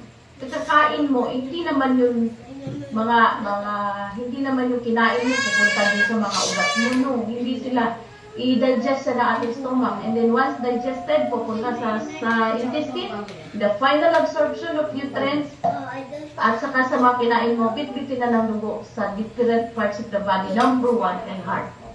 Kaya, siya ang unang affected. Kaya, angina na. Kapag hindi mo in-address sa dugo mo, sobrang taas na ng cholesterol, susunod, heart attack, stroke. After the cholesterol now, tomorrow it might be too late. Okay, huwag mo kabayaan. Kaya, ayusin mo dugo mo. How can I bring down my cholesterol level? Paano ibaba? E di iwasan mo yung mapagkain kanina. Pero sigurado, napakahirap nito iwasan. Ayoko na. Tapos minsan, kahit tayo, paminsan-minsan lang. Gaano kadalas paminsan? Hanggat maaari, iwasan natin ito. Kung ayaw mo magka-heart attack. So, ito yung pinaka-cause ng mga cholesterol. Okay, so delikado. So, kaya ko bang iwasan natin yun? Huwag yung mga instant, kasi delikado. Okay? Wala na yung aking slide. So, kaya ba natin iwasan to? Tapos yung iba pa, tuwang-tuwa pa, kasi social pag ganito ang pagkain, tama? Ay, social kami. Kami kumakain ng gulay. Ayoko yan. Social kami. Marami kami pambili. Gusto namin ganito. E di, bahala ka. Ikaw din. Okay? So, next, ito yung mga normal levels, kung saan na tayo. Okay? Pwede nyo pong i-ano yun, screenshot. And then, proper diet. Ito yung, paano ibaba? Proper diet. Pero sabi ko nga, napakahirap dito iwasan. Proper diet. Yung iba naman, gusto lagi lahat gulay. Hindi pa pwede puro kang gulay. Delikado din ang kidney mo. Puro kang gulay. Hindi kidney mo din delikado. Yung sobrang taas na oxalate na galing sa gulay, di mag-develop ka rin ng kidney stones. That's why, balanced diet. Exercise regularly, hindi extraneous exercise. Yung at least 14 minutes. Okay? Stop smoking, reduce the alcohol. Okay? Sabi, reduce. Diba, reduce. Follow the medication prescribed by your doctor, lalo-lalo na kapag may MI, hindi pwedeng walang emergency medicine. Okay? Tandaan nyo, kapag MI, hindi pwedeng walang emergency medicine. Huwag kang magpakahero. Kakainom lang ng red pine, huwag ka nang tigtigil na yan. Po, MI na po yan. Anytime, pwede na po atakihin. Okay? Remember what is good for you, your doctor knows the best. Okay? Now, sunod na factor, obesity. Tapos na tayo sa hypertension. Tapos na tayo sa cholesterol. Then obesity. Obesity is one of the factor for heart attack. Ayan. Si lamon. Okay? So, pag ganyan ka, lamon ng lamon, good luck. So, obesity associated with diabetes mellitus. Okay, bakit nagkaroon ng obesity ang diabetes mellitus? Usually kasi palagis lang gutom. Okay? Kasi bakit laging gutom? Hindi nakakain ng cell ng glucose. That's why gutom ng gutom. Kain-kain. Hypertension, cholesterol abnormality. Kailangan ang obesity na iwasan natin, ibalik natin sa BMI. Paano ba magkaroon ng tamang weight? Kailangan natin sundin yung BMI. Yung weight, divide mo sa height. Yan po yung ideal. 20 to 25. Pag overweight ka, 28 na po yung result. Okay, the weight, divide mo ng height, makuha mo ang body mass index, na BMI. And then, pag 30, obesity na. Okay. Kailangan ang normal BMI in result ng weight divide height, 20 to 25 lang. Pag more than 25, overweight ka na. Okay. So, yan yung mga indications ng obesity. People who are obese have 2 to 6 times the risk of developing hypertension. Location of the body fat is significant. Okay? So, diabetes mellitus, ito yung risk factor for heart attack. Okay? What are the normal values of blood sugar? So, ito na po yun. Ha? The non-diabetic and diabetic. So, nandito kayo nung health talk natin about diabetes. Mabilis po natin na ma-manage kasi meron, sabi nga, pag wala kang alam, makatakot ka talaga. Magpanik ka. Kung ano-ano na lang inumin mo, nakala mo yun ng ano, yung pala, lalo kang nagkaroon ng problema. Nag-worsen pa yung condition.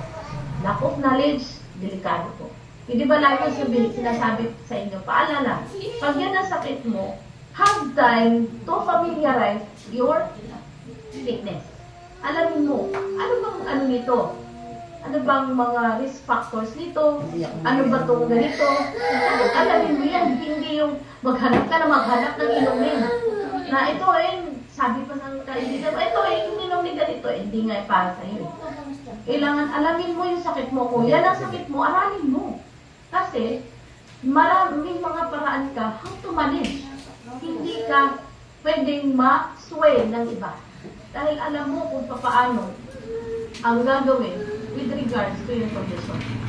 Kaya, mainam po na may alam tayo.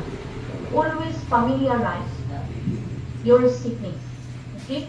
Hindi yung maghanap ng mga inumin mo na mali-mali naman. Okay, so next, diabetes. Diabetes, 2 to 4-fold risk for coronary heart disease. Okay? Diabetes. Sobrang taas ng glucose. Siya po yung risk kung bakit nagkaroon ng mga bara. Dahil sa sobrang taas ng glucose. Kain ka ng kain ng mga carbo. Yung mga kinain kanina. And then, asymptomatic CHD, 30 to 40%. Pag sinabing asymptomatic, wala kang nararamdaman. Coronary heart disease. Wala kang nararamdaman ng chest pain, wala kang nararamdaman ng mga pain sa jaw, o dito sa dito sa shoulders. Delikado po yan. 30 to 40%. Painless AMI. Okay? Arrhythmia. Okay. Arrhythmias. Coronary CCF, longer hospital stay. CHD, a major 60% cause of mortality. Okay? 60% cause of mortality. Cause of death. Coronary heart disease. Dahil dun sa bara. Physical inactivity. Isa po siya sa cause kung bakit nagkaroon ka ng bara. Increasing physical activity has been shown to decrease blood pressure. Okay. Hindi yung stress ha. Dapat lang, yung brisk walking is good. Okay. Moderate to intense physical activity for 30 to 45 minutes. Pwedeng intense physical kung wala ka pang MI. Yung angina, kung pwede mo pang i-manage ng rest, sumakit, i-rest mo na wala. Pwede ka pang mag-intense. Pero kung MI na yung condition mo, huwag mong gawin yung intense physical activity. Maatake ka. Ang rason kung bakit mga sportsmen lagi silang inaatake. Diba? Lalaki ang pinakamatindi na sila yung risk. Sila yung maraming cases o heart attack. Okay? 30 to 45 minutes on most days of the week is recommended. Physical inactivity. Para maiwasan kung bumaba blood pressure. Kasi ibara na ka. Nahirap pa yung ating mga arteries sa pag-carry ng blood. That's why tumataas ang pressure. Smoking. Isa po siya sa cause. Why? Smoking, yung kanyang component, yung cigarette? Nicotine. Okay. Nicotine can constrict the blood vessels. Bakit? Lagi pinapaalala sa nila, sigarilyo yan, matagal na panahon yan, ganyan. Ang dahilan kasi, ang nicotine kasi, hirap ilangalan ang ating mga ugat dahil marami ng bara, marami ng cholesterol yung dugo, napakadumi ng dugo mo. Sige ka pa rin ng sige ng smoking. ang rason kung bakit pinagbabawal yan, nag-constrict yung blood. Because nicotine, ang result niya, nagkaroon ng constriction. May bara na nga, nag-constrict pa, di atake talaga. So within 1 year of quitting, coronary artery disease, risk diseases, decreases. Within 2 years, it reaches the level of a non-smoker. Okay, alala, sa mga smoker, number 1 siya, isa po siya sa cause ng heart attack. Right? Nagko-constrict yung blood vessels. But, kung long time ka na smoker, kung long time na smokers, kailangan hindi po abrupt ang pagtigil. Slowly. Kasi kapag inabrupt mo yan, magsasuffer ka rin. Okay? Kasi hinahanap yan, nakaka-cross yan sa blood-brain barrier, yung nicotine. Kaya hinahanap yan lagi kaya na-addictive. Kasi nakaka-cross sa blood-brain barrier sa ating brain. Lahat ng nakaka-cross sa blood-brain barrier, addictive. Hinahanap ng brain mo, ng katawan mo. Contributes to development of atherosclerosis. Ayan, smoking. Why? Sa component niya, isa rin po siya sa nakakapaglapot ng dugo, yung component ng sigarilyo. Lowers levels of HDL, bumabagsak yung HDL mo. Instead na ang good cholesterol, magwawali siya doon sa mga sobrang taas na, bumagsak siya. Kaya lalo pang nag-develop ng atherosclerosis ng balat. Causes deterioration of elasticity of blood vessels. Isa sa component ng sigarilyo ay dumurot yung iyong blood vessel walls. Responsible for 20% of all deaths from the heart disease. Female smokers have higher risk than male smokers. Be careful mga ladies na smokers. Please, ayaw niyong maranasan itong heart attack early age. Slowly. Okay? Alcohol intake. Okay. In small amounts, it can act as vasodilator. Okay? Kaya nga sabi kanina, reduce. That's why, ang kailangan lang recommended because alcohol is vasodilator. Kung sinabing vasodilator, lumuluwag yung mga blood vessels, yung mga ugat. That's why, pag uminom ka, gugulat ka, nanlalambot lahat. Why? Nagre-relax. Nagkaroon ng vasodilator. Nagre-relax yung iyong blood vessels. Hindi nagpo-constrict. Ang advice dito, hindi yung 40%. Hindi pwede. Dapat less than 12%. Nagmari, 3%, 4%, enough. At hindi 10 baso. 1 to 2 glasses only. Why? It is a good vasodilator. Yung ugat mo, may bara, konti lang intake mo because alcohol is needed by our body para to dilate the blood vessels. Yan ang trabaho ng alcohol. Meron siyang quercetin. The component of red wine, it has quercetin that acts as vasodilator. Pinapaluwag. Kaya pag uminom ka ng wine, maya-maya niyan pagpapawisan ka. It relaxes the muscles and the blood. Nag-relax kasi yung nagkaroon ng nag-dilate. Bumuka. And then nagkaroon ng muscle relaxant. Okay. Yan ay only 1 to 2 glasses only. Less than 12%. Pumari hanggang 4.5% ka lang. Not more than. Pag more than, delikado ka na. Large amount, it acts as vasoconstrictor. Diba? Instead na vasodilator, vasoconstrictor. Lalong sakit. And as the caloric intake, the good and bad effects of alcohol are divided with a very fine line. Okay? So again, less than 12%, 1 to 2 glass a night, because it has quercetin component and ribastratrol. Yes. Quercetin and ribastratrol is found in can only be found in yung 100% in red wine. Hindi yung red wine na red wine lang ha. Ang totoong red wine ay mahal. It acts as vasodilator para ka nang nag-take ng hypertensive drug, anti-hypertensive drug. But a small amount, hindi yung large amount. Pag sobra, nagko-constrict yung mga blood vessels. Okay? So, alcohol, not too good either. Okay, alcohol kills brain cells pag too much. damaged liver, increased BP, naging vasoconstrictor. That's why tumataas ang BP and then nagpapalpitate ka na. Affects heartbeat, nagpapalpitate, increased risk of heart attack. Pang, more than 12%. Stress, what does it do? Okay. Isa sa factor kung bakit nakapag-develop ng heart attack ang stress. Why? Kapag na-stress ang tao, mataas ang adrenaline, ng mga endorphins. Pag tumaas siya ng tumaas, lumalapot po ang dugo. Okay? Kaya nga pag lumalapot, pag nai-stress ka, tingnan mo, yung muscles natin, parang naninigas ka. Tama? Kapag naninigas, ibig sabihin, yung ating lakad, yung ating blood ay lumapot. And then yung ating blood vessels nahihirapan. That's why, naninigas yung mga muscles natin during stress. Pag stress ka palagi, pwede ka din ma-heart attack. Why? Dahil doon sa mga stress hormones, nakakapag-cause ng blood coagulations. Namumuo yung dugo. Okay? So, brings forth negative feelings, adversely affects productivity, increased BP.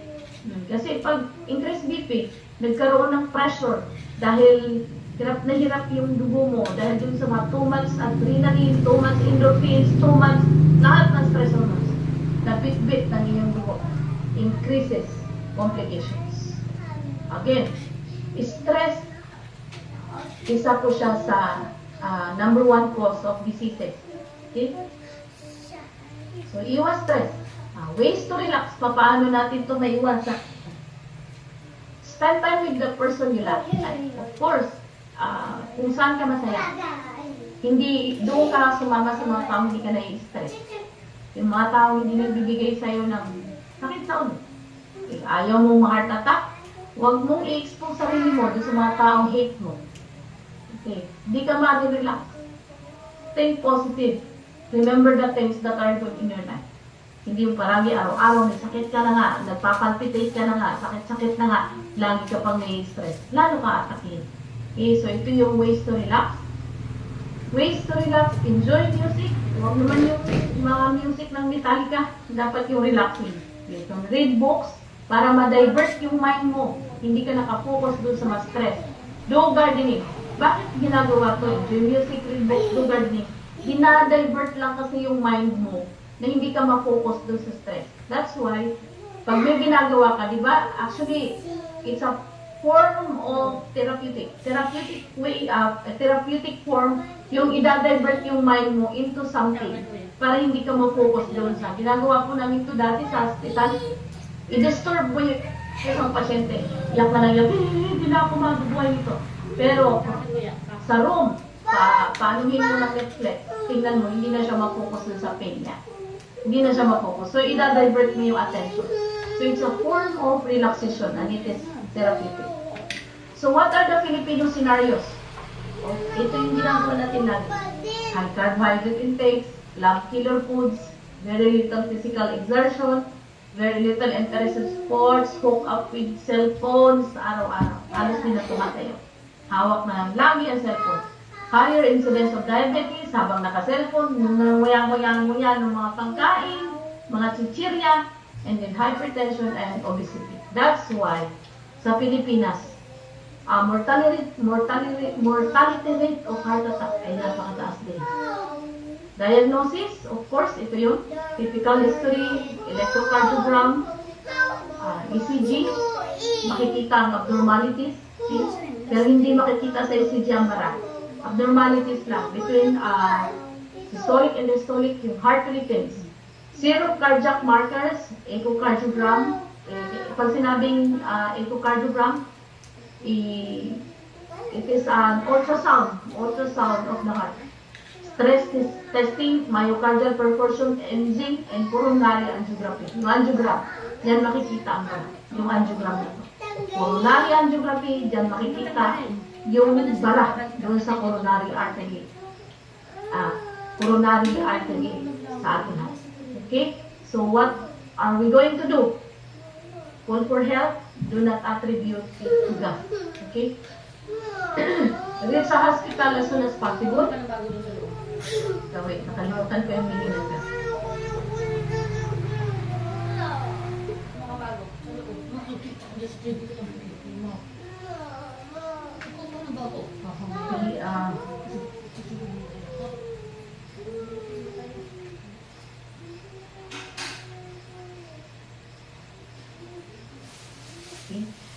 Do not attribute it to gas. Gender affirming surgery.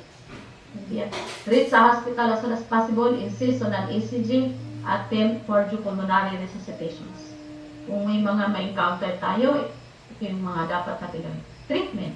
Gaya ng sinabi ko kanina, pag myocardial infarction na, hirap po yun because pwede na anytime ma-heart attack. So, kailangan, pag sinabing ganyan na, bago ka pa lang take ng red pipe, sabay mo talaga. Why? Kailangan ang density ng blood mo hindi malapot. Kailangan may blood thinners ka. Why?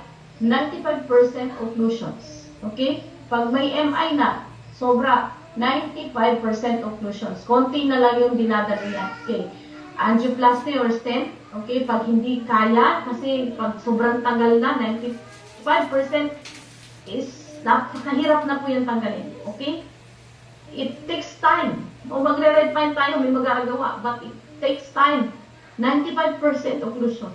Coronary artery bypass surgery. Ito yung mga treatment. Pero yung mga nag-uumpisa pa lang, mga angina, then first stage of hindi pa naman nag-95 occlusions, kaya pa. Okay?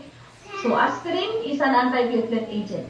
So, aspirin. Kaya pinapatay kayo na aspirin because may bara ka na kasi. Huwag kang sabi, ay hindi, basta binigay ng doktor ko to. So, ngayon, alam mo na, may bara ka kasi. Aspirin should be given in a dose of 75 to 325. Kaya ako binabanggit ito, sinali, because this is used during emergency, lalo na sa mga may MI. MI, pag may MI, 95, lalo na pag 95% occlusions, then, anytime. Clopidogrel is a potent antiplatelet agent. Masyado po itong matapang. Okay? Give 300 mg loading dose followed by 75 mg per day. So, ito yung mga drugs for emergency. And kailangan mo isabay ito kapag 95 occlusions na ng pasyente na may MI. Hindi po pwedeng iasa mo na kay red pine. No. 95% occlusions is too difficult. Okay? So, yung mga, wala pa sa 95, pwede pa natin gawa ng paraan yun. Continuously, ayusin mo yung density ng blood mo. Red pine can do that. Ito yung primary angioplasty. Ayan no, ganyan yung tsura. Okay? And then, coronary artery bypass graft. Kasi EVG, ito yung pag sinabing bypass. Tingnan mo. Parang bypass road. Ito yung may bara. Okay, ito yung bara. Hindi na kasi siya makadaloy. Kaya ang gagawin, magmula dito sa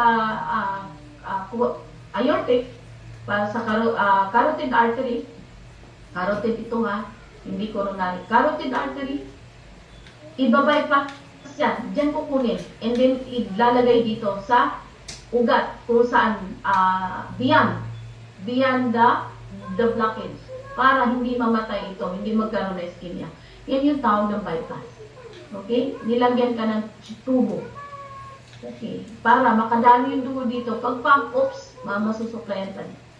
Kasi may blockage eh. 95% pwede ka na atakin.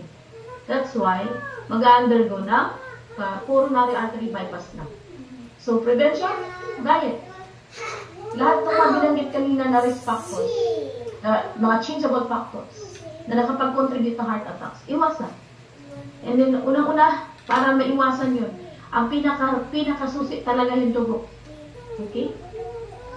Hindi mo maiwasan kayang ganun kasi matigas sa ulo natin. Sige pa rin, minsan lang naman, minsan, no choice. Okay. So, wala na po tayong excuse. Linisin natin yung dugo. In what way? Okay? Good diet, healthy diet. Eat a variety of fruits and vegetables every day. Ayaw kumain ng fruits, ayaw kumain ng vegetables, pero not all the time. Kasi ang taas nga ng usalit sa vegetables. Kailangan balanse. 5 servings that are naturally low in fat and high in vitamins and minerals. Eat a variety of grain products. Choose non-fat, low-fat products, but be careful sa mga produkto ngayon. Naku, kung maaari, napakahirap na pong maghanap ng mga healthy products. Ang dami pong deceiving. Sasabi, parang kahapon, umikot kami. Naghanap kami ng isang produkto na sabi nakalagay organic. Tapos tinignan ko yung component sa likod ko, organic. Ang daming preservatives. So, harmful preservatives. So, deceiving. Para mabenta. Choose non-fat. Use lean meats. Choose chicken na hindi GMO. Dapat chicken, yung native. Yung fish na hindi pinapakain ng mga pigs. Lean cuts of beef and pork. Switch to fat-free milk. Actually, may organic milk naman, pero be careful, basahin nyo pa rin yung nasa likod. Kailangan alam nyo, lalo na yung lecture ko ng cancer, nilagay ko dun kung ano yung mga component ng mga personal hygienes natin na nakakapag-contribute ng cancers. Dapat iwasan na natin yun. Yung familiarize.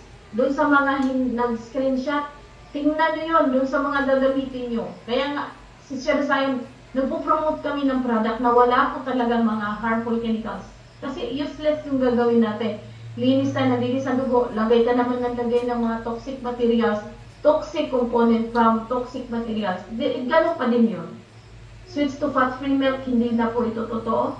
Okay? Marami pong nasabing fat-free, hindi po totoo. Gradually reduce the fat content of the milk intake. Hindi na po healthy mga milk ha. Powder milk na yun. Punong-puno ng steroids. Okay? Diet choose fat 2 grams less saturated fats. Ayan. Yung mga margarine, canola oil, and olive oil. 2 grams only. Okay? Calories you eat with the number of calories you use every day.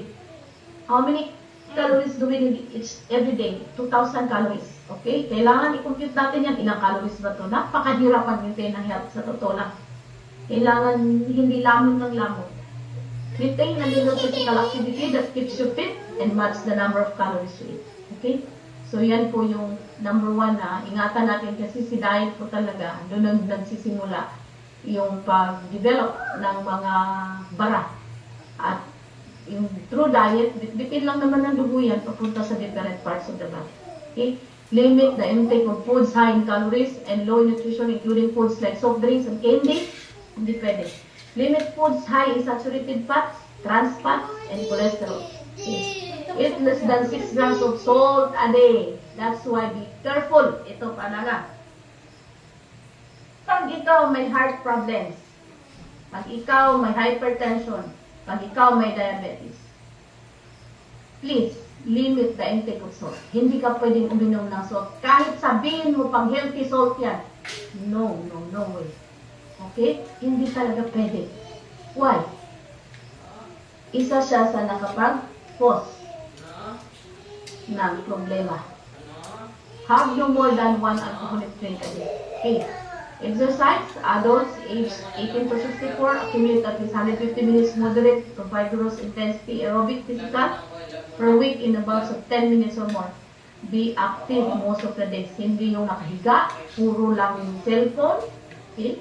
Consult a healthcare professionals before starting an activity program. Kasi nga, baka may bara ka sa puso. Then you are prone to heart attack. Avoid smoking. Ayan. So, lahat yan, kailangan natin gawin. Okay. The mole mantra of cardiovascular protection or risk reduction, lower is better. Cholesterol, kailangan lower. BP, kailangan ibaba. Blood sugar, ibaba. BMI, ibaba para hindi obese. Salt intake. Tandaan, ang normal salt natin sa katawan is 135 to 145 mg per liter lang. Hindi ka pwede inom ng asin. Daming nagbibigay ng asin. Healthy asin niya, asin. Hindi pwede. Why? It can cause kidney failure. Nakakapag-cause ng edema. May problem na nga yung heart mo because salt and water ay best friend. Okay? Water goes, sodium follows. Hindi po totoo, inom ka lang, kain ka na kain maalat, inuman mo lang maraming tubig, hindi totoo yun. Water flows, sodium follows. Madadamage yung magkaroon ka ng problema sa kidney, okay? Increase fluid volume. Kasi nag-hold ng water ang salt.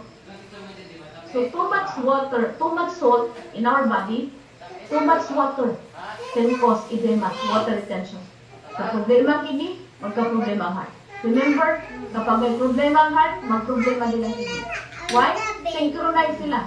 Kung ano yung kayang ipump ng heart, yun lang yung kayang i-filter ng kidney. Okay. Ilang liters of blood nga? 200 lang ang kayang i-filter ng kidney. Okay? So, waste natin, kailangan hindi malaki. Okay? So, calories ibaba din. So, conclusion, cardiovascular disease is the #1 silent killer and traitor. The leading cause of death in the whole world. Dapat siya ang unang bigyang pansin. Why? Pag nag-fail ng, yung mga inano ko kanina, pag nag-fail na yung heart ng pump dahil sa dugo na sobrang dumi at marami ka pang bara dahil si dugo hindi mo inaayos. Maybe goodbye. So it is highly preventable and controllable with diet and exercise. Of course, panoorin po natin ito. Dahil ito yung pinakamatindi na magdidinis ng dugo.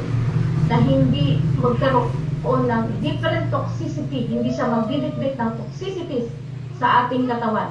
Ito yung naglilinis ng dugo, inaayos ang density ng dugo para maiwasan ang fat plaque and that can lead to heart attack.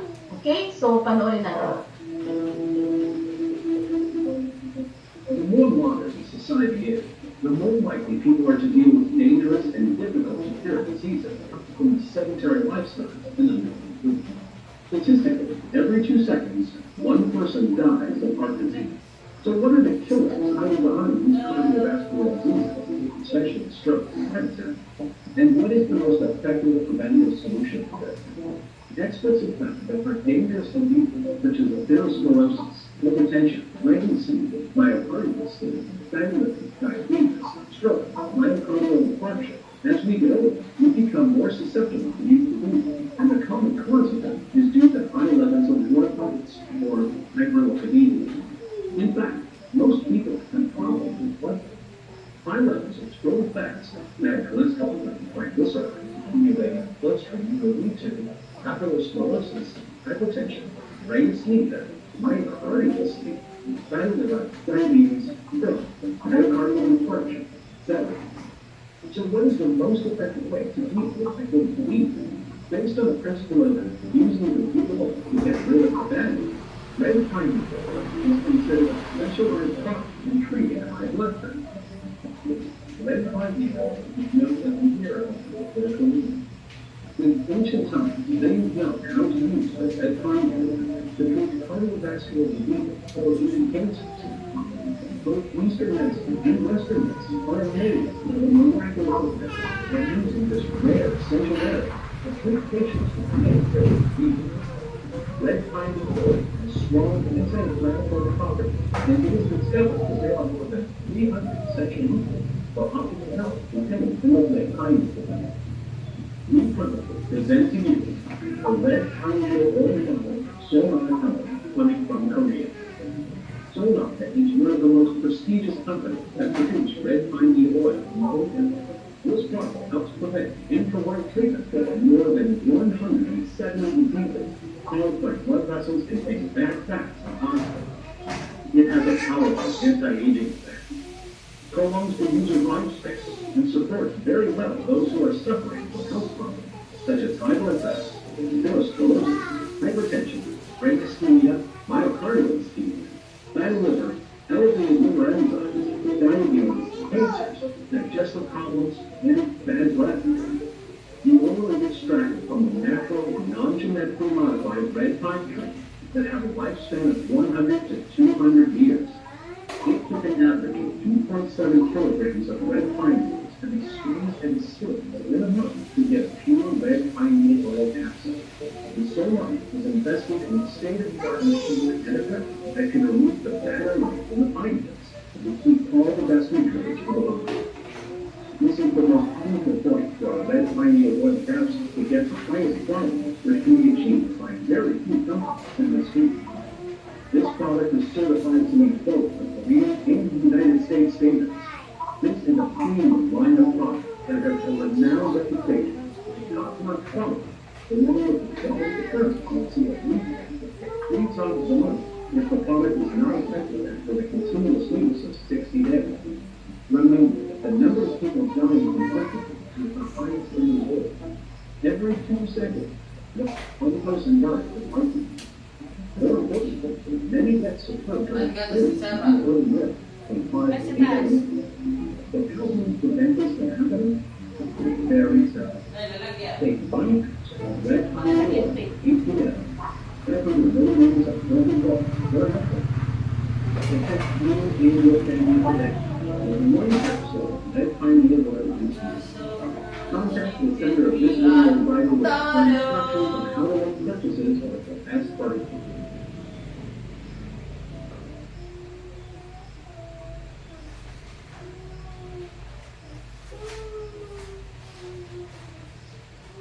Okay? So, The more ano ko ba ito ano? Okay, so, I hope na naiintindihan niyo po yung video natin. Napaka-related po sa topic natin. And then, before we end, take care of your health. Okay? So, wala na pong, tapos na po tayo.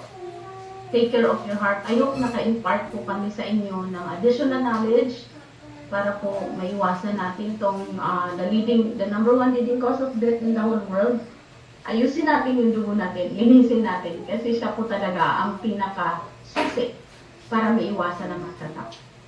And then, maraming salamat. Before tayo mag-end, and meron lang po akong